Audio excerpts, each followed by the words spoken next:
안녕하세요. 생생매거진 오늘 황진입니다. 청취자 여러분, 새해 복 많이 받으세요. 저마다 희망과 기대를 품고 2023년 새해를 시작했습니다. 올해 개묘년 검은 토끼의 해인데요. 지역에서 열리는 해맞이 행사에서는 토끼처럼 영민하게 지혜로운 기운을 담아 도약하자, 이런 메시지가 많았습니다. KBS가 2023년 새해를 시작하면서 우리 국민 2,000명을 대상으로 신년 여론조사를 했는데요. 삶이나 정치에서 뭘 더 원하는지 여러 가지 설문이 있었어요. 돈, 신념, 인간관계 중에 가장 중요하게 생각하는 가치를 물었는데 좋은 인간관계라는 답이 과반을 차지했습니다.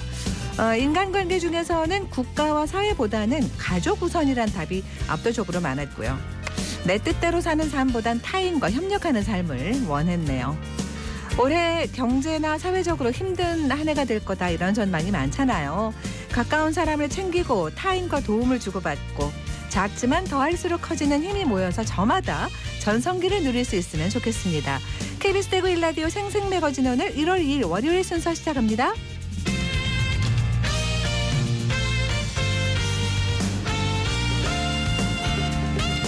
생생매거진 오늘은 대구와 경북 지역 민 모두가 함께하는 시사 정보 프로그램입니다. 새해에도 청취자 여러분 곁에 한 걸음 더 가까이 다가갑니다. 아침 기온이 좀 많이 내려갔어요. 오늘도 안동, 포항, 울릉 연결해서 날씨와 소식부터 전해드립니다. 안동입니다. 경북 내륙에는 한파특보가 발효된 가운데 북서쪽에서 찬 공기가 남하하면서 모레까지 아침 기온이 경북 중북부 내륙 영하 10도 내외로 춥겠습니다. 당분간 옷차림 더욱 신경 써서 외출하시는 게 좋겠습니다. 한낮에도 영주 1도, 안동 2도, 의성 3도 정도에 머물겠고요. 특히 바람도 약간 강하게 불면서 체감 온도는 낮아 더 춥겠습니다. 건강관리에 유의하시기 바랍니다. 우리 지역 건조함도 지속되고 있는 만큼 작은 불씨가 큰 불이 되지 않도록 불씨 관리도 유의해 주셔야겠습니다. 영주시가 국토교통부에서 주관한 생활 밀착형 도시재생 스마트 기술 지원 사업에 경북에서 유일하게 선정돼 국도비 5억 8천만 원을 확보했습니다. 생활 밀착형 도시재생 스마트 기술 지원 사업은 이미 선정돼 시행 중인 도시재생 사업지의 세부 기능과 연계한 스마트 기술을 구축해 안전, 소방, 교통, 생활복지 등 주민 생활과 밀접한 분야의 지역 문제를 개선하고 재생사업 효과를 제고하기 위한 사업인데요. 사업 대상지는 13곳으로 경북도에서는 영주시가 유일하게 선정됐습니다. 이번 공모에서는 지난달 16일 도시재생 스마트시티 전문가로 구성된 평가위원회에서 도시재생 사업 연계성과 서비스 지속 가능성 등을 중점적으로 평가해 대상지를 최종 선정했고요. 시에서는 이번 공모 선정으로 기존에 추진되고 있는 역세권 도시재생 뉴딜 사업 지구 내에 총 사업비 8억 2,800만 원을 투입해 올해 내 다목적 스마트폰 10곳과 스마트 횡단보도 2곳을 설치한다는 계획입니다. 안동에서 전해드렸습니다. 이어서 포항입니다. 새해 첫 월요일은 추위와 함께 시작했습니다. 오늘 아침 기온 영하 1도 기록했고요. 낮 기온은 6도 안팎이 예상됩니다. 모레까지 맑지만 영하권의 추운 날씨가 예상되는 만큼 보온에 신경 써주셔야겠습니다. 한편 경북 동해안 지역에 건조특보가 열흘 넘게 이어지고 있습니다. 오늘도 화재 사고에 각별히 주의하시기 바랍니다. 어제 지혜로운 토끼의 영민한 기운을 가득 담은 첫 태양이 포항 호미곶을 환하게 비췄습니다. 올해 해맞이 공식 행사는 취소됐지만 10,000명이 넘는 관광객들이 호미곶 해맞이 광장에서 일출을 함께 맞이했는데요. 해가 뜨기 1시간 30분 전에도 상생의 손 앞에는 제법 많은 관광객이 일출이 잘 보일 만한 지점마다 자리를 잡고 있었고요. 일출 예정 시각인 오전 7시 32분이 다가오자 전국 각지에서 온 관광객들로 발 디딜 틈 없이 북적였습니다. 포항시는 공식 유튜브 채널을 통해서 신년 사자성어를 발표하고 일출 장면을 실시간으로 생중계했는데요. 포항시의 개묘년 사자성어 춘색 만성은 추운 겨울의 어려움을 이겨내면 따뜻한 봄 기운이 세상에 가득하다라는 뜻으로 어려운 시기를 지혜롭게 이겨내고 밝은 미래를 함께 만들어가자는 희망찬 의미를 담고 있습니다. 개묘년 한 해 토끼의 지혜로운 기운을 담아서 모두에게 희망이 가득했으면 좋겠습니다. 지금까지 포항이었습니다. 이어서 울릉입니다. 울릉도와 독도는 흐린 하늘 보이고 있습니다. 현재 기온은 어제보다 2도 낮은 3도, 습도는 60%입니다. 동해 중부 먼바다에는 서풍이 불면서 1.5에서 3.5m의 물결이 일고 있습니다. 오늘 여객선은 정상 운항합니다. 2023년 개묘년 새해 첫 해를 보기 위해 울릉군을 방문한 사람이 1,300여 명인 것으로 확인됐습니다. 지난해 마지막 날이었던 31일 포항에서 출항해 울릉군 사동항에 도착한 대형 여객선에는 1,000명이 넘는 승객이 타고 있었는데요. 여기에 후포에서 출발한 여객선을 통해 입도한 사람들을 합하면 총 1,300명의 해맞이객들이 울릉도를 방문했습니다. 특히 1,000명이 넘는 승객을 태운 대형 여객선 선사 측은 2022년의 마지막 해맞이를 위해 지난 31일 입항 시간을 늦추기도 했는데요. 기존 입항 시간인 7시 20분에서 1시간가량을 늦춰 오전 8시 10분에 울릉도에 입항했습니다. 한편 어제 울릉군에서 열린 울릉군 대한민국 일출제에도 새해 첫 해를 보기 위한 많은 주민과 관광객들의 발길이 이어졌습니다. 떠오르는 해를 보며 마음속으로 빈 각각의 소망이 이루어지길 바라고요. 청취자 여러분 새해 복 많이 받으시길 바랍니다. 지금까지 울릉이었습니다.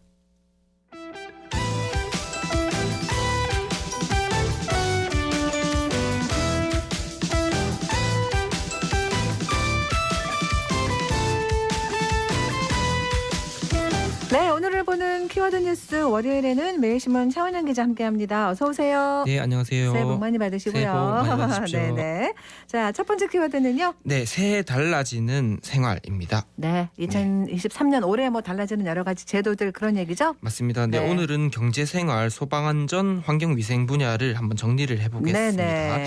첫 번째로 대구에서는 상수도 사용료가 인상이 됩니다. 수도 요금 오른다 이 말인가요? 맞습니다. 네. 네, 대구시는 새해부터 이제 가정용 상수도 요금은 세제곱미터당 580원에서 630원, 일반용은 1,080원에서 1,180원, 욕탕용은 980원에서 1,070원, 원인자 부담 공업용은 310원에서 340원으로 올릴 예정입니다. 네. 대구시의 이번 상수도 요금 인상은 지난 6년간 이 요금 동결로 인해서 급수수익이 떨어졌고 또 영업 비용이 증가하면서 현실화율이 80%에 그쳤었습니다. 이 때문에 재정이 악화돼서 요금을 올리게 됐다 설명을 했습니다. 자, 시내 수도 요금이 네. 오른다는 얘기고요.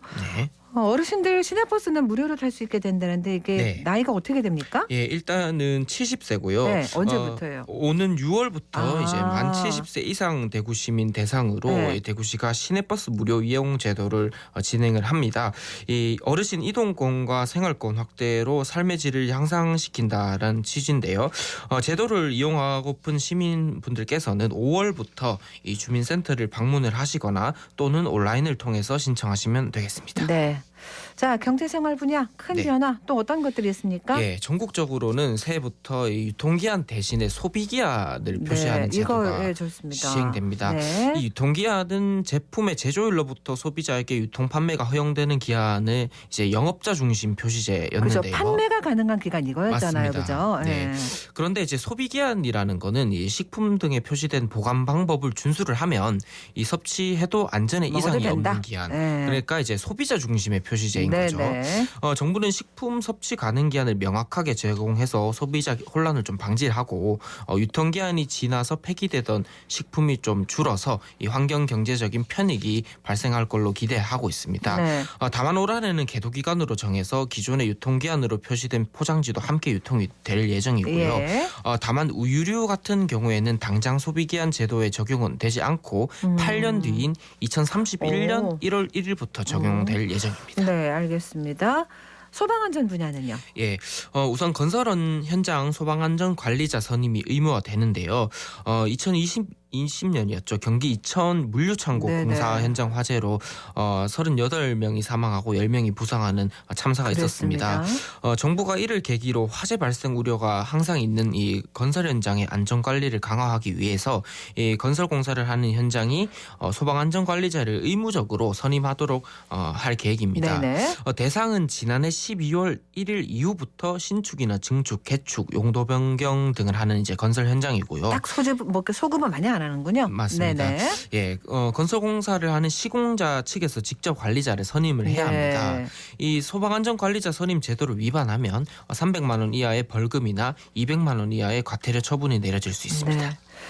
아까 잠깐 2020년 그 물류센터 화재도 네. 얘기해 주셨습니다만 화재 사고가 네. 진짜 끊이질 않아요. 아무리 네. 조심을 해도 그죠. 네. 예. 자, 예방을 위해서 강화되는 내용들이 있으면요. 예, 일단 법령도 하나 정비가 되는데요. 네. 이 합쳐져 있던 화재 예방과 소방 시설 관련 규정이 독립된 법률로 이제 분리되고 강화됩니다. 네. 이 통일된 법 체계를 마련해서 체계적인 화재 예방 정책을 추진하고 또 건축 환경이나 어떤 기술 변화에 신속하게 대응해서 법 집행의 효율성을 또 확보한다는 네. 그런 취지인데요. 네.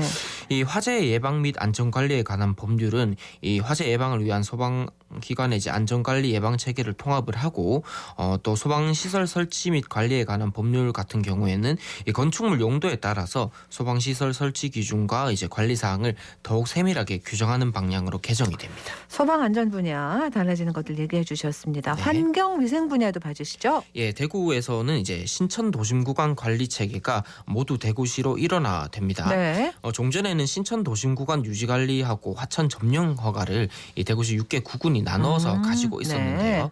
새해부터는 관리 체계가 대구시로 이관이 됩니다. 네. 신천 가창교 하류 도심 구간을 특히 대구시가 통합 관리를 하면서 시민 불편을 좀 해소를 하고 친수 구간 조성 계획부터 시공 유지 관리까지 대구시가 모두 맡아서 이 체계적 시스템을 좀 마련하겠다 이런 네. 취지인데요. 네. 그리고 하천 점령도 시에서 일괄 시행을 해서 신천을 구민에서 시민 모두를 위한 신천을 만들겠다 이런 네. 포부입니다. 환경 위생 그러면 당장 가장 먼저 떠오르는 건 네. 먹는 물 관리. 물입니다. 예. 네네네. 특히 대구는 더 이제 물에 민감하죠. 그럼요. 예, 그래서 대구시는 수질 관리를 조금 더 엄격하게 새해부터는 하기로 했는데요. 상수 원수는 대구시 자체 감시 항목을 263개에서 268개로 늘리고요. 예. 정수는 자체 감시 항목을 226개에서 231개 항목으로 늘립니다. 네. 동물권 보호라는 것도 네. 이미 사회적 공감대가 형성된 지 오래됐죠? 네. 네. 또 주목할 만한 변화가 있는데 그렇죠. 이 전국적으로 동물원이나 수족관 외에서 야생동물을 전시하는 것을 금지합니다. 당장은 아니고요. 종전에는 동물원이나 수족관 같은 이제 전시 시설이 특별한 신고 없이 등록만 돼 있으면은 전시를 할 수 있었거든요. 네. 그런데 이제 야생동물 전시 시설로 등록이 됐더라도 별도의 신고를 해야 동물 전시가 가능합니다. 네네. 야생동물 카페 같은 이 동물원이나 수족관 외의 야생동물 전시 시설은 이 신고를 하면 4년간 제도 적용이 유예가 되는데 네. 다만 유예 기간이 종료된 이후에는 전시가 금지됩니다. 알겠습니다. 꼼꼼한 것들 잘 챙겨봐야 되겠습니다. 네. 다음 키워드는요? 예, 해맞이입니다. 가셨어요? 해맞이? 저는 못 저도 못 갔습니다. 갔습니다. 근데 진짜 많은 분들 가시더라고요. 맞습니다. 네. 코로나19 이후 3년 만에 이렇게 열린 그러니까요. 행사가 열렸죠. 대구 경북 해맞이 행사에 구름 인파가 몰렸습니다. 네. 이 3년 전보다 더 많은 인원이 몰리면서 안전에 관한 우려도 나왔지만 다행히도 큰 사고 없이 행사가 마무리됐고요. 네.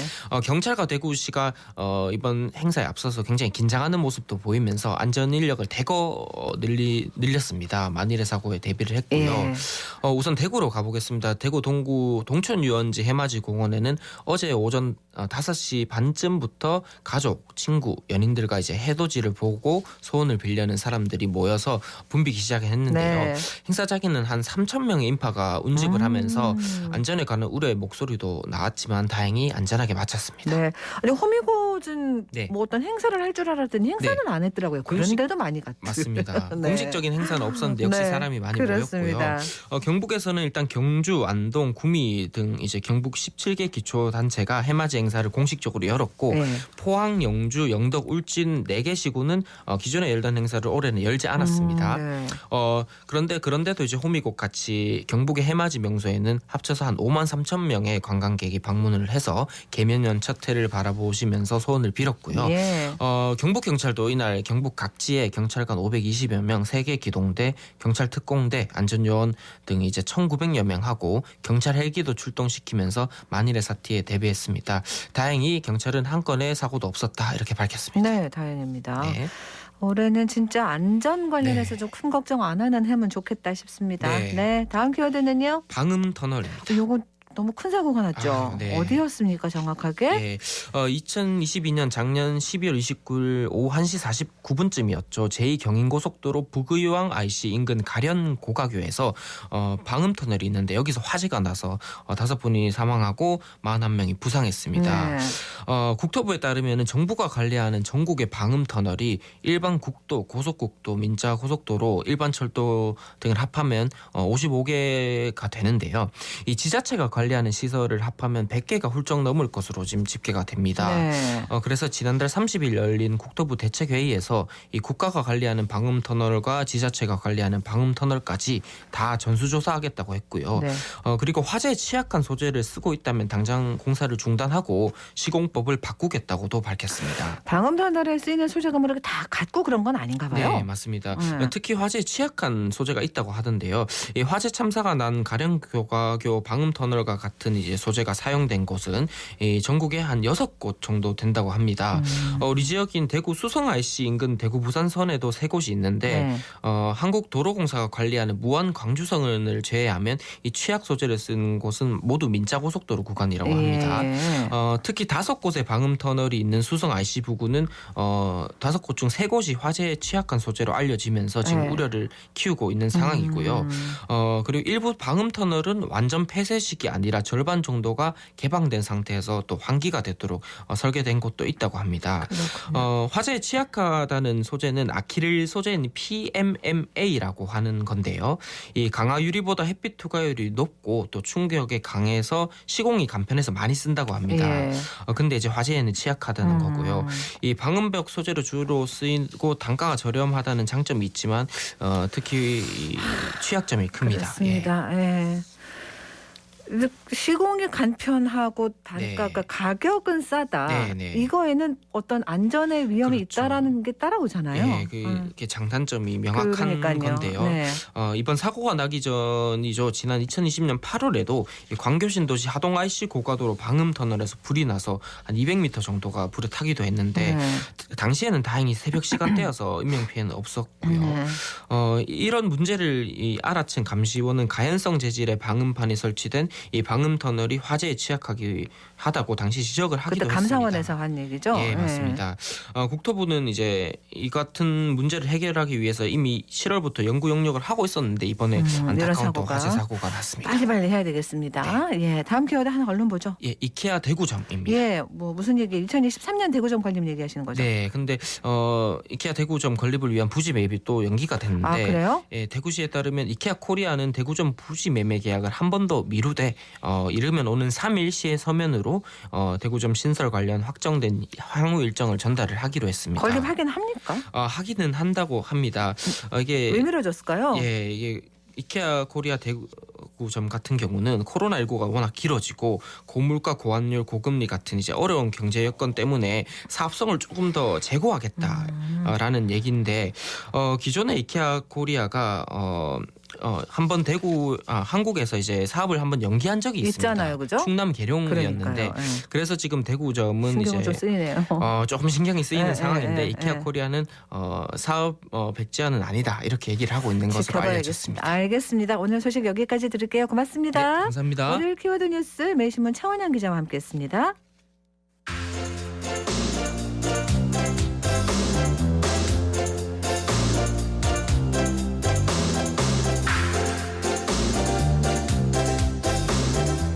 네, 1월 2일 2023년 첫 월요일입니다. 검은 토끼의 해에도 변함없이 우리에게 다양한 현장 소식을 발빠르게 전해주실 윤가영 리포터 나와 있습니다. 가영 씨 새해 복 많이 받으세요. 네, 새해 복 많이 받으세요. 네. 2023년이 되면서 첫 현장 소개를 어디로 해드릴까 참 고민을 많이 했거든요. 네. 이 개묘년 검은 토끼 해의 기운을 얻으시라고 새해맞이 토끼야 전시회를 준비했습니다. 네. 동구 아양아트센터에서 지난해 28일부터 열리고 있었는데요. 현장에서는 토끼 민화 그리기 체험도 진행하고 있었습니다. 현장으로 떠나보시죠.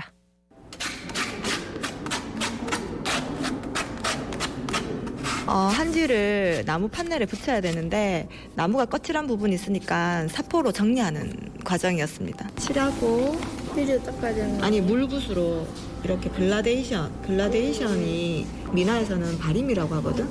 이렇게 칠하고 포도. 생각보단 쉬웠어요.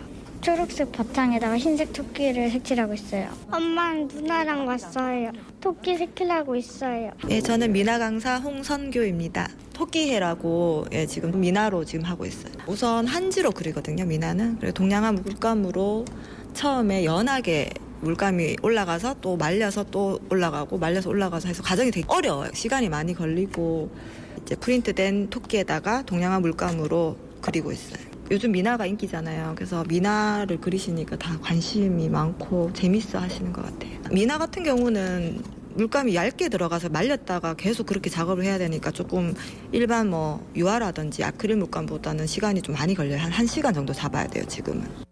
미나 그리기가 또 유행인가 보네요. 네. 예, 바로 현장 가서 뭐 바로 하면 할 수 있는 거예요? 네, 그렇습니다. 네. 모두 무료로 진행이 되고요. 네. 현장에서 바로 접수를 하면 됩니다. 참 정말 다양한 토끼 소재의 작품들이 전시가 되어 있어서 네네. 둘러보는 재미도 있었는데요. 자세한 이야기를 담당자에게 들어봤습니다. 반갑습니다. 저는 아양아트센터 전시팀장 유종필입니다. 이번 전시는 올해의 상징 동물인 토끼를 주제로 지역 미술가, 서양화, 한국화, 공예, 민화 등 114명의 작가가 제작한 작품 130여 점이 전시되어 있습니다. 부대 행사로는 올해 상징인 토끼 민화 그리기와 감사 연하장 보내기 행사가 무료로 진행되고 있습니다. 우리 선조들은 해가 바뀌면은 원래는 무슨 동물의 해인지 따져보면 그 해의 어떤 운세를 점쳐보곤 했습니다. 근데 원래는 토끼의 때입니다. 토끼는 우리나라 전설이나 민화, 속담 등에서 다양한 모습으로 등장하고 있지만 대표적인 것이 이제 별조부지라고 볼 수 있고, 별조부지에서는 뭐 깨가 많고 은근근히 뛰어난 동물로 모사되어 있습니다. 올해가 검은색 토끼 해입니다. 검은색 토끼는 지혜와 장수를 상징한다고 합니다. 올 한 해 건강하시고 모든 일 지혜롭게 잘 헤쳐나가는 한 해가 되시길 바랍니다. 처음에 검은 토끼 해? 이랬는데 네. 또 뭐 장생이나 지혜 이런 걸 뜻하는 아주 좋은 동물이다 뭐 이런 얘기 하잖아요. 네. 가보시면 한 해 출발은 아주 좋은 곳인데요. 네, 맞습니다. 네. 현장에서는 관람객분들도 많이 오셔서 체험도 하고 전시회도 네. 관람을 했는데요. 목소리 들어보겠습니다. 토끼를 참 변형을 많이 시켜가지고 거기 재밌는 거 많이 있네요. 그게 사실적인 게 좀 좋네요. 아동센터랑 가까워서 여기서 행사하는 거 알고 오게 됐어요. 그림도 귀엽고 아는 캐릭터들도 몇 개 있어서 재밌게 봤던 것 같아요. 쿠키 있는 저게 방탄 그 캐릭터거든요. 그래서 익숙해가지고 좋았던 것 같아요. 애들 방학을 맞이해서 토끼도 한다는 기사를 보고 찾아오게 됐습니다. 토끼를 맞이해서 이렇게 그림을 만들어가면 더 의미 있고 좋을 것 같아요. 집에 걸어둘 예정입니다. 다양한 토끼들이 있어서 되게 재밌게도 봤었고 하나하나 그림 보면서 내년에 좀 행복하게 살았으면 좋겠다 그런 기도도 하게 되고 바람도 생기게 되었습니다. 지나가는 길에 이렇게 작품이 있어가지고 들르게 됐어요. 작품에 건강과 행운 두 마리 토끼를 동시에 2023년 이렇게 적혀 있는데요. 올해가 흑토끼 해잖아요. 근데 그 토끼 그림도 있으면서 이 말이 이제 건강, 행운, 위트가 있다 해야 되나? 제가 바라는 거라서 유독 눈에 띄더라고요. 이 문구가. 다들 새해 복 많이 받으시고요. 2024년 한 해 다들 좋은 일만 많이 생기고 이 문구처럼 모두 다 건강하고 좋은 일들만 가득하시길 바라겠습니다.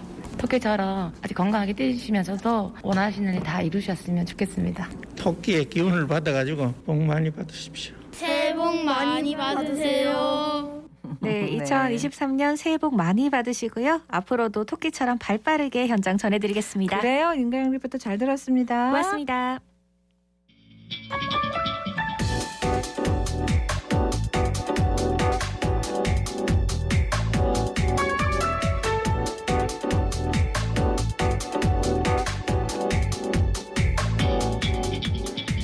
묻고 듣고 생각과 마음을 나누는 방송.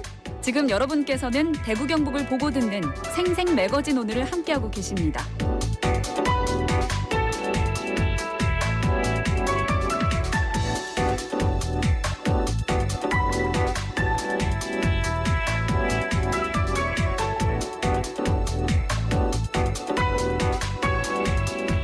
고향사랑 기부제라는 게 올해부터 시행됩니다. 이게 지역에 따라서 벌써 1호 기부제가 나온 것도 있다고 하는데 어떤 제도인지 오늘 알아볼게요. 경북연구원 김광석 연구위원 나오셨습니다. 안녕하십니까? 안녕하십니까? 와주셔서 감사합니다. 2023년 고향사랑 기부제 시행 지자체들마다 준비를 이미 많이 해둔 걸로 알고 있는데 자, 우선 이런 그 새로운 기부제도를 시행하게 된 게 어떤 이유에서였을까요? 예.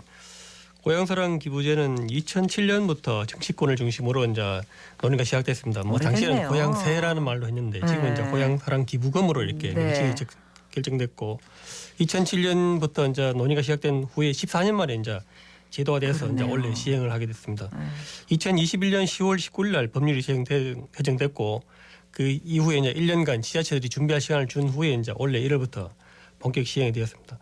이 고향사랑 기부금제는 개인이 자신의 고향 그러니까 현 거주지는 말고 고향이나 응원하고 싶은 도시 그러니까 뭐 이게 농촌이 될 수도 있고 그런데 그런 지자체에다가 기부를 하게 되면 기부금에 대해서 중앙정부나 지자체가 이제 세제 혜택, 세금을 깎아주고 기부금을 받는 또 지자체로부터 답례품을 이렇게 특산품이라든지 관광상품이나 이런 것을 이제 받는 제도를 말합니다. 이게 그 시행이 이제 본격화되게 되면 좀 지역으로 봐서는 좀 답례품 생산에 또 이게 또 여러 가지 또 재원이 투입되고 또 관광이 활성화될 수 있다 하는 그런 기대가 있습니다. 그리고 또 이 고향사랑 기부금제는 이제 개인이 지방자치단체에 기부를 하게 되면 이 지방으로 와서는 재정확충 이렇게 세금이 들어오는 거니까 재정확충이라든지 지역 경제 활성화 이런 것이 기대되게 되겠습니다.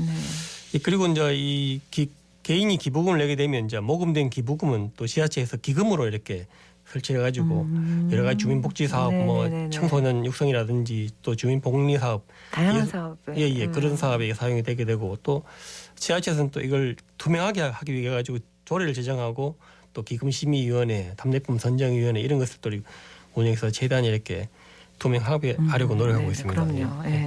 뭐 금액 제한 같은 건 있습니까? 예, 현재는 우리나라 법에는 이게 500만 원까지 이렇게 낼 수 있도록 되어 있습니다. 어디에 하는지 이런 것도 뭐 하는 사람이 선택하는 거예요? 어떻게 되는 거예요? 현재는 우리나라 법률에 이제 이게 자신이 이 주소지 그러니까 대구시 중구에 사시는 분이라면 대구시와 하고 중구를 제외한 나머지 전국에 이제 할 수 있고. 그렇게 되는 거예요? 그렇습니다. 그러니까 고향사랑 기부금제라 그래서 고향에 말 주는 거 아니고 주소지를 제외한 나머지 전국에 이제 지자체 그게 뭐 도시든 시골이든 다 할 수 있고 또 고향사랑 기부제 이제 기부채를 또 그 고향인 출장민에만 하는 것이 아니고 모든 개인이 그러니까 단체는 안 됩니다. 이게 기업도 안 되고 개인으로 하는 거군요. 맞습니다. 개인만 할 수 있고 또 기부 그 출생지 외에 지역 해가지고 또 이게 좀 이 지역을 살리자 하는 그런 취지가 있겠습니다. 그럼 나 대구에서 태어났고 대구에서 쭉 살고 있는데 그럼 살고 있는 지자체는 기부를 못한다. 이런 제한을 둔 이유가 있겠죠? 이 국회에서 한 20몇 개 법안이 제안됐는데 거기 이제 법안들 내용을 보게 되면 주로 이제 이 취지에 대해서는 이게 뭐 의원님들마다 다르겠지만 좀 이게 그 강제 모집이라든지 또 여러 가지 뭐 좀 기부를 지자체 주도지 지자체에다가 이제 기부를 할 수 있게 하면 그 주도지 지자체가 이렇게 좀 뭐 강요한다든지 그런 게 뭐 있을 수도 없겠지만 있을 수 있기 때문에 그런 것을 방지하는 차원에서 했는 것이 아닐까 싶고 좀 이게 또 그 기부자 요건 또 이게 뭐 납부 대상 이런 것을 좀 자유롭게 하기보다는 좀 약간 룰을 정해가지고 공정하게 하고 투명하게 하고 또 지자체 간에 좀 과열 경쟁 이런 것을 막자 그리고 또 이 제도가 세금이 아니고 이제 기부금이기 때문에 자발적인 그 이렇게 의사를 존중해서 이렇게 기부 문화를 만들자 하는 것도 이 제도에 이제 포함된 것 같습니다. 그러면은 나 지금 대구에 예를 들면 뭐 수성구에 살고 있는데 뭐 고향이 뭐 다른 지역이다. 뭐 예를 들면 뭐 포항이다 하면 포항에다 내가 기부를 할 수 있는 거예요? 고향이 포항이니까? 당연히 할 수 있죠. 그건 할 수 있는 거예요? 지금 사는 곳만 아니면 된다는 맞습니다. 거죠? 수성구 사시는 분은 이제 수성구를 제외한 대구도 안 되고 수성구도 안 되고 다른 지역 이렇게 그러니까 되는 대구에 거죠? 뭐 서구 남구는 가능하죠. 그 구 요거만 안 되는 거예요? 대구시도 할 수 있는데 우리나라는 이제 법을 기초만 아니고 광역지자체도 받을 수 있게 해놨는데 그러니까 대구시에 납부하는 건 안 되고 수성구에 안 되고 그 나머지 7개 구구는 알겠습니다. 알겠습니다. 그 아까 말씀하신 대로 이렇게 기부를 하면은 그 지자체에서 준비한 어떤 답례품이나 이런 것들을 또 선물로 이렇게 준다 이렇게 말씀하셨잖아요. 맞습니다. 말씀하신 대로 그런 것도 또 만들고 판매하는 거에서 어떻게 좀 보면은 경제도 좀 도움이 될 수 있고 이렇잖아요. 그럼 맞습니다. 뭐를 답례품으로 정하느냐도 고민하시겠는데요. 그 일단은 이 제도가 사실 이게 도시보다는 좀 농어촌 쪽에 이제 포커스이기 때문에 네. 농어촌에서 생산하는 여러 가지 특산품, 뭐 이렇게 좀 공예품 이런 쪽에 상당히 좀 그 유리한 그런 그 자원들이 많은 지자체가 유리한 측면이 있고 네. 대구 같은 경우는 주로 이제 아직 그 뭐 농산물보다는 좀 대도시형 산업 구조를 가지기 때문에 네. 좀 서비스형 그 산업이 한 70% 넘기 때문에 좀 여러 가지 이제 2차 산업 뭐 이 대구에 이제 침장이라든지 패션이라든지 이런 쪽이 많으니까 그런 것을 또 그 답례품을 개발하게 되면 좋지 않을까 생각됩니다. 아, 그래요. 예. 네. 사실은 경북 같은 경우는 어떻게 보면 이런 답례품에는 경쟁력이 있겠는데요. 맞습니다. 이게 특히 뭐 지역마다 특산물이라든지 과수 이런 것이 상당히 많기 때문에 이 도시형 지역보다는 상당히 유리한 면이 있고 또 이게 또 경북이 또 다른 도시에 비해서 또 지방 소멸 위기 맞는 그런 맞습니다. 지역이 많기 때문에 또 이런 제도가 잘 활용하게 되면 지역이 또 다시 도약할 수 있는 그런 계기는 될 수 있다고 생각됩니다. 답례품을 뭘로 할지 정하는 그런 거는 누가 정하는 거예요? 현재 그 답례품의 범위라든지 이런 것은 현재 법에 돼 있습니다. 주로 뭐 또 법에 돼 있지만 큰 법은 완전히 이게 뭐 세세하게 하진 않고 큰 방향만 정해놓고 세부적인 조례에 세부적인 내용은 조례로 이렇게 뭘 할 수 있다라고 이렇게 정할 수 있게 돼서 또 지역마다 이렇게 특성을 반영한 답례품 선정이 가능하다고 볼 수 있겠습니다. 그렇군요. 예, 예. 네. 이렇게 기부금이 지자체마다 들어오게 되면 아까 말씀하신 대로 활용 방안들을 조금 얘기해 주셨는데 어디에 쓰이게 되는지 조금 더 세세하게 말씀을 해 주신다면요. 예. 제가 이제 6번째 그 질문을 드렸어요. 네. 찾으셨나요? 예. 좀 서투네요. 예. 말씀 너무 잘하세요. 예. 고향사랑 기부금지 이제 법률 11조 보면 이게 이제 어디에 쓸 수 있다라고 이제 돼 있어요. 그것도 정해져 있군요. 맞습니다. 그래서 이제 주로 이 제도가 이제 뭐 지역 활성화라는 것도 있고 또 여러 가지 정부에서 또 지향하는 뭐 커뮤니티 활성화 좀 결국은 이게 이 잘 사는 것보다는 좀 못 사는 것을 도와주자 하는 그런 데 시기 때문에 살리자. 맞습니다. 그래서 이제 뭐 아까 말씀드린 청소년 육성 또 사직 취약계층 지원 또 지역의 문화예술 생활 문화 이런 것을 활성화하는 데 이렇게 용도가 또 정해져 있고 그리고 근데 일본의 사례 보면 사실 이게 지금 말씀드린 우리나라 법은 아주 기본적인 내용이고 여기에 덧붙여 가지고 지역이 뭐 생각하는 지역 활성화 그 방안하고 이 기금을 그 좀 융합해 가지고 할 수 있는 그런 사업들은 좀 앞으로도 뭐 이게 그렇습니다. 법에 의존할 것이 아니고 네네. 충분히 지자체가 머리를 짜내면 좋은 사업들이 나올 수 있다고 생각이 됩니다. 네. 재정 확충의 경제 활성화까지 사실은 이거로 지금 지자체들이 기대를 많이 할 것 같아요. 하고 계실 듯한데 뭐 해마다 목표를 좀 정하시겠죠? 어느 정도까지 이렇게? 맞습니다. 주로 이제 기부금이 들어오면 그걸 이제 기금으로 관리한다고 말씀드렸는데 기금이 결국 하나의 사업 재원이 되기 때문에 그렇겠죠. 이 사업 계획을 세우려 그러면 이제 기금 규모를 추정해야 되는데 현재 그 시도 같은 대구시와 경북도 같은 경우는 아직 이 제도 홍보가 좀 덜 됐기 때문에 그리고 작년에 이제 2022년도에 홍보를 많이 해야 되는데 아직 예산이 있기 때문에 좀 홍보가 덜 돼가지고 올해 같은 경우는 제 예상으로는 좀 아직 좀 보수적으로 잡지 않나. 이게 좀 많이 잡고 적게 들어오면 안 되니까 사업 계획을 좀 크게 세우기에는 부담이 있기 때문에 올해 이제 이 훈련을 좀 이렇게 해가지고 좀 뭐 하반기부터 해가지고 좀 실적을 늘리려고 하지 않겠나 생각합니다. 네, 그래요. 이제 시작입니다. 근데 이제 뭐 시작이라서 그럴 수도 있고요. 말씀하신 대로 작년에 많이 좀 못 알려가지고 이 고향사랑 기부제 잘 모르는 분들 위해서 좀 얘기해 주신다면 홍보를 좀 많이 하시죠. 네네. 일단은 이 제도는 그 지자체별로 이게 좀 그 역량에 따라서 제일 어떻게 이제 이 기부금을 모으고 지역을 알리고 하는 이 전략 따라서 상당히 실적이 좀 갈릴 것이다. 일본의 사례 봐도 그렇고 그런 예상이 있는데 이 제도를 좀 이게 하나의 플레이스 마케팅, 그러니까 장소 우리 고장을 알리는 그런 마케팅 개념으로 좀 활용해가지고 지역의 상품을 발굴하고 지역을 알리는 브랜드 전략으로 이렇게 삼는 것이 필요하다 생각이 됩니다. 그러니까 좀 어떻게 하면 지역을 이게 꼭 출향민에만 이게 포커스를 둘 것이 아니고 이 좀 관계 인구, 우리 지역을 도와주고 싶은 분들이 기부금을 통해서 이제 지역 발전에 참여할 수 있도록 하는 그런 하나의 수단으로 이렇게 이 제도 취지이기 때문에 그것을 10분 활용해서 이제 지자체에서는 좀 홍보라든지 뭐 상품이라든지 이런 것을 개발하는 것이 필요하다고 생각됩니다. 맞습니다. 그러니까 경제 효과가 참 많이 발생한다는 기대가 일단 있는 거잖아요, 그죠? 예. 네. 그래서 아마 전국 여러 지자체들이 이제 좀 홍보도 하고 예를 들면 기부금 좀 많이 받을 수 있도록 많이 노력하고 애쓰실 텐데, 그죠? 예. 그 여러 예를 들면은 여기는 얼마나 들어왔지 이런 걸 혹시 시민들이 볼 수 있나요? 이게 그래요? 여기 현재 그 정부에서 이제 이 행안부에서 이제 이 사이트를 그 아까 말씀하신 그 각 지자체별 그 뭐 모금액 현황이라든지 네네, 그런 거. 어디다 기부하면 어떤 답례품을 받을 수 있다든지 내가 이제 이 금액을 하게 되면 그 얼마의 답례품이 포인트로 적립이 돼가지고 그 만약에 포인트 적립도 되고요. 맞습니다. 그 기부금을 해가지고 50만 원에 이제 그 답례품 포인트를 받으면 한꺼번에 쓰는 게 아니고 10,000원짜리를 50개 살 수 있다든지 그런 제도가 되기 때문에 그런 것을 이제 정부에서 현재는 그 고향사랑 이음이라 하는 하나의 통합 사이트를 만들어서 이렇게 고향사랑 이가 알파벳이네요. 맞습니다. 이음 있는다 어떤 그런 의미 그렇죠. 뭐 이런 것도 연결한다 이런 네네네 그런 내용 사이트인데 저도 한 오전 한번 제가 1월 1일부터 시작이기 때문에 들어가 보니까 아직 이게 답례품 같은 거는 아직 올라오지 못했는데 기부를 할 수 있도록 이렇게 뭐 인증 절차 이렇게 휴대폰 인증해가지고 본인만 할 수 있기 때문에 그런 걸 현재 가동이 돼 있는 것 같습니다. 네, 일단 딱 들어갈 수 있게는 지금 해놓은 맞습니다. 모양이네요. 그러니까 여기에 이제 전국에서 뭔가 자꾸 이제 정보를 쌓아주겠죠. 그렇죠. 네, 그죠? 맞습니다. 그런 걸 봐야 되는 거군요. 예. 그 작업도 한참 걸리겠네요, 또. 맞습니다. 현재는 이게 이제 한 사이트에서 전국 200몇 개 지자체를 다 관리하니까 좀 효율적이지 않다 생각되는데 앞으로는 뭐 제 생각에는 이게 이 제도가 발전되게 되면.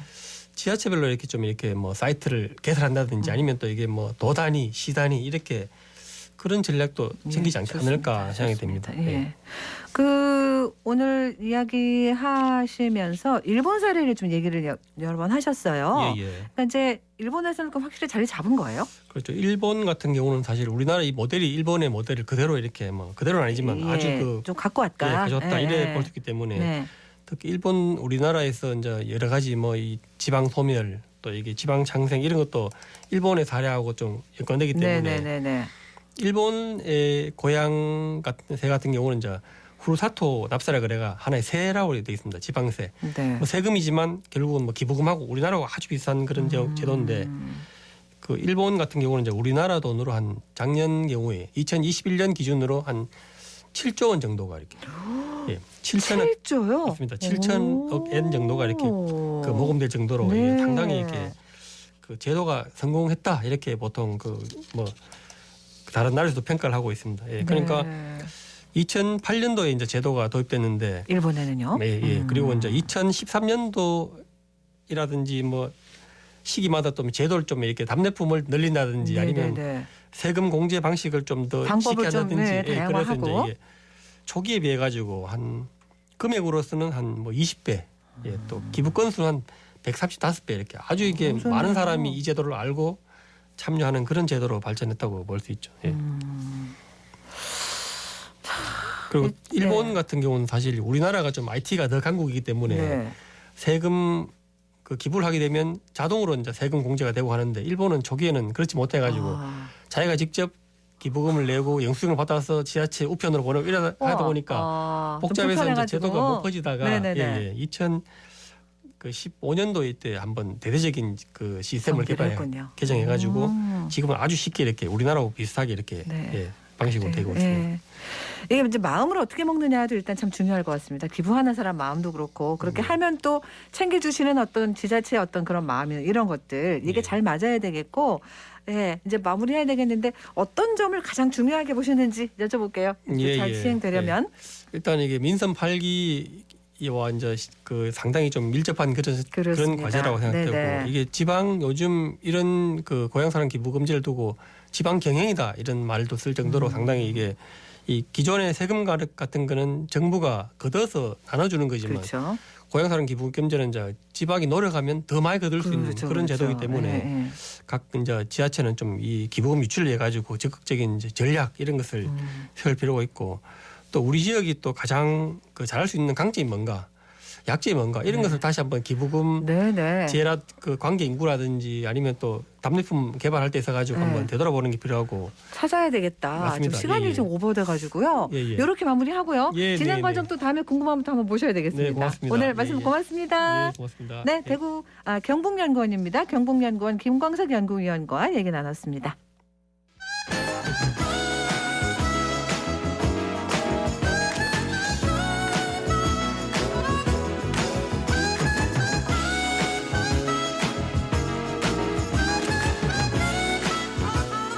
네. 자, 정치 알아야 바꾼다. 정치 알바 김수민 시사평론가와 함께합니다. 안녕하세요. 네, 반갑습니다. 새해 복 많이 받으세요. 새해 복 많이 받으세요. 그리고 정치 알아야 바꾼다. 올해도 예리한 분석 부탁드립니다. 네, 더 열심히 하겠습니다. 네, 새해 첫 순서인데요. 2023년 한국 정치가 마주한 여론 지형을 살펴보는 시간으로 오늘 준비를 해주셨어요. 이번에 KBS가 한국 리서치에 의뢰해서 신년 특집 여론조사를 했는데 일단은 개요부터 알려주시죠. 네, 지난해 12월 22일부터 26일까지 만 18세 이상 2,000명을 상대로 한 조사입니다. 조사 방식이 온라인 조사라고 되어 있는데요. 잘못 아시면 이제 인터넷 폴 같은 걸로 착각하실 수 있는데 그렇지는 않고요. 네. 이 기관이 평소에 보유하고 있는 응답자들에게 질문을 전송해서 응답을 받아내고 물론 성별, 연령별, 지역별 비율에 맞게 구성이 되어 있는 체계적이고 과학적인 여론조사 방식입니다. 네. 표본 오차는 95% 신뢰 수준에서 플러스 마이너스 2.2%포인트고요. KBS 뉴스 통해서 어제 뉴스에도 소개가 됐는데 오늘 더 자세하게 분석을 해보도록 하겠습니다. 보통은 여론조사 이렇게 질문할 때 뭐 성별, 연령, 지역, 직업 이런 거 묻고 정치 성향 묻잖아요. 본인이 진보인가 보수인가 이런 거 묻고. 이번 조사에서는 이거 다 드러났습니까? 네, 자신이 진보라고 밝힌 응답자가 28%, 보수가 24%였고요. 그리고 둘 다 아니라고 부동층이라고 드러난 사람이 48%였습니다. 이게 흐름을 보면은 박근혜 전 대통령 탄핵, 문재인 정부 초기에는 보수층이 줄어드는 그런 양상이 있었고요. 네. 문재인 정부 하반기를 거치면서는 진보층이 줄어드는 양상이 있었는데 최근에 또 윤석열 정부 초반에 지지율이 다소 저조하면서 보수 확장이 또 막혔다. 그런 의미에서 중도층이라고는 안 돼 있고 부동층이라고 할 수는 있는데 이쪽이 좀 절반에 가까이 많이 드러났다고 볼 수 있겠습니다. 근데 유의할 거는 부동층도 다 같은 성향이다라고 볼 수는 없겠고요. 진보나 보수 중에 한쪽에 가까운 경우도 있고 또 어떤 면에서는 진보이고 어떤 면에서는 보수인 이런 좀 복합적인 성격이 있을 겁니다. 네, 이번 KBS 조사에서는 평등, 경제성장, 복지, 기업의 이윤과 환경보전 이런 내용들도 있었습니다. 이런 사안들은 현대민주주의에서는 진보, 보수 아니면 뭐 우파, 좌파 이런 거 나누는 기준이라고 생각을 하는데 어떤 결과가 나왔습니까? 네, 평등과 자유 경쟁 중에 어느 것이 우선이냐 했을 때 평등 우선이 53%, 자유 경쟁 우선이 48%가 나왔습니다. 5%포인트 정도 평등 우선이 더 높게 나타난 것이고요. 그리고 좀 더 구체적으로 들어가면 경제 성장 우선이냐 복지 우선이냐 했을 때 복지가 55%, 경제 성장이 45%로 나왔습니다. 그러니까 그동안 한국 사회가 경제가 성장이 많이 됐기 때문에 복지를 일단은 더 챙겨야 된다라는 그런 여론이 조금 더 높았다고 볼 수 있겠고요. 그리고 기업의 이유는 누구의 것인가라고 물었는데 근로자의 몫이 69%, 경영자 몫이 31%가 나왔어요. 최근 여론조사를 보면 화물연대 파업과 같은 이런 투쟁에 대해서 비판적인 여론이 많은데, 근데 그 투쟁 방식을 떠나서 누구의 몫이 좀 더 우선해야 되느냐 했을 때는 노동자들이 그동안 기업의 과실을 덜 받았다라는 인식이 확실히 많다라고 볼 수 있겠습니다. 그리고 또 독특한 부분은 도시개발 대 환경 보존에서 26대 75가 나왔다는 겁니다. 이것은 이제 압도적으로 환경의 가치에 손을 들었다라고 볼 수 있겠고요. 개발은 충분히 됐기 때문에 이제 환경을 챙길 때다라는 인식이 굉장히 확산됐다라고 볼 수 있겠습니다. 종합적으로는 사람들의 의식이 복지, 노동, 환경 이쪽을 축으로 진보화되어 있다라고 볼 수 있겠고요. 이 부분은 보수 정치 세력도 유념해야 될 일이 아닐까 싶습니다. 세계 보수 정당 중에서도 독일 같은 경우 기독민주연합이 복지, 노동, 환경 같은 가치에 상대적으로 충실했었고, 그래서 장기 집권도 할 수 있었다라는 거 한국 정치권도 유념할 필요가 있겠습니다. 근데 답변을 쭉 보니까 참 이상적인 답변이다. 저는 그런 생각이 들었는데 와 이게 지금 현실하고 매치가 되나 살짝 그런 생각은 했습니다. 이렇게 되면 좋겠다라는 바람인가 이런 생각도 들고요. 네네. 이게 어떻게 이행하느냐에 따라서 그러니까요. 또 구체적인 방법론을 놓고는 또 의견들이 갈라질 맞습니다. 수 있는 그런 측면도 있을 겁니다. 그 아까 진보도 보수도 아니다라고 밝힌 그 절반 정도가 있다고 하셨는데 그 절반에 가까운 부동층이라고 얘기하셨어요. 부동층 성향은 어떤 걸로 나타났어요? 네, 부동층 성향만 살펴봤을 때는 일단 성장 분배 이 문제에서는 분배 25 성장 보수가 분배 25 성장 75였거든요. 네. 부동층은 이제 분배 41대 성장 59였고 조금은 더 성장 쪽으로 기울어져 있는 그런 모습입니다. 예. 그리고 이제 도시개발 대 환경보존에서는 부동층에서는 도시개발이 23, 환경보존이 77 그러니까 진보 쪽하고 거의 차이가 없는 그런 분포를 보였고요. 종합하면은 부동층은 분배보다는 성장을 좀 더 중시하지만 개발보다는 환경을 훨씬 더 중시한다라고 하는 두 가지 특징이 다 갖고 있겠습니다. 그러니까 환경 보전과 경제 성장을 모두 추구한다라고 하는 게 부동층의 모습이고 그렇기 때문에 역대 정부도 뭐 문재인 정부의 녹색 뉴딜이라든지 이명박 정부의 녹색 성장이라든지 이런 것들이 나왔다고 볼 수 있겠고 그 과거 정부의 비전이 좀 무색해졌다 할지라도 앞으로도 여야 정치권이 녹색 경제에 관련한 대책을 내놔야 이 부동층의 표심을 얻어서 선거에서 이길 수 있을 것 같습니다. 중요한 겁니다. 이게 보수와 진보 양쪽에서 압도적으로 다수가 찬성하는 사안이 있다면 어떤 게 나왔어요? 네, 어떤 경우에도 법과 질서를 지켜야 한다 해서 보수층 94%, 진보층 90%가 손을 들었습니다. 그리고 독재의 끝까지 저항해야 한다. 보수층 87%, 진보층 87%, 보수층 79% 이렇게 손을 들었거든요. 그러니까 두 가지는 한국 사회가 민주주의가 안착했다 이 신호로 봐도 될 것 같습니다. 그러니까 체제 운용에 대한 동의가 떨어지면 준법의 필요성도 떨어질 수 있고 정부를 반대하는 층의 경우는 어느 정도 불법을 하더라도 저항해야 된다 이렇게 생각할 수 있는데요. 하지만 이제는 정부에 반대하더라도 법과 질서를 지켜가면서 할 수 있다. 또 그렇게 해야 한다 이런 생각이 커졌다고 볼 수 있겠고요.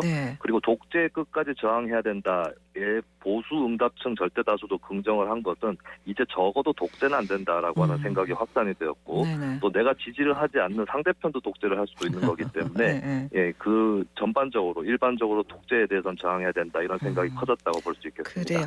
그리고 전국 장애인 철폐연대 지하철 시위, 북한 무력 도발에 대한 대응, 또 주 52시간제 유연화 이런 것들에 대한 질문도 있었습니다.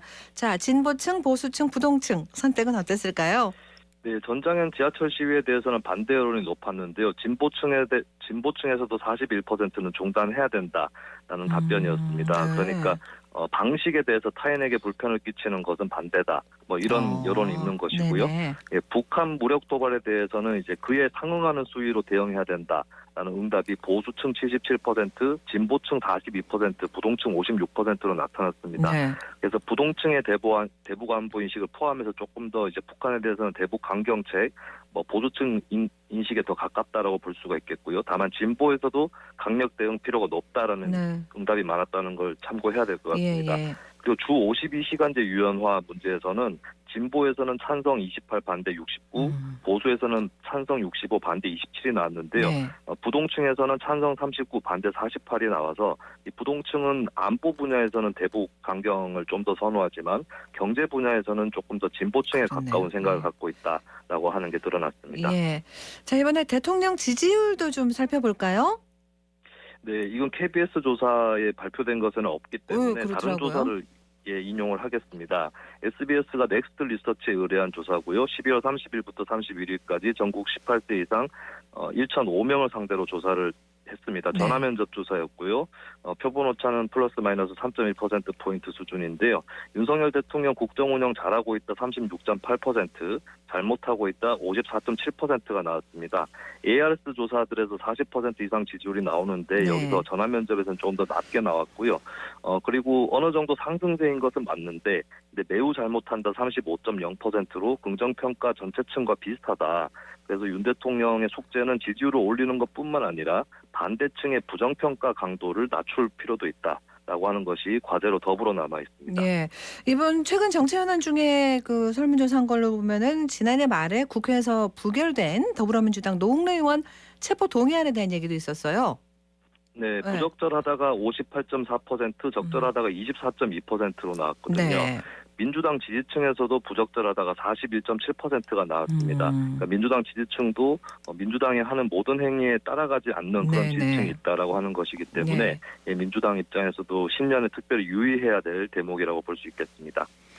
민주당 이재명 대표에 대한 수사도 여론 주제로 올라왔더라고요. 결과 어땠습니까?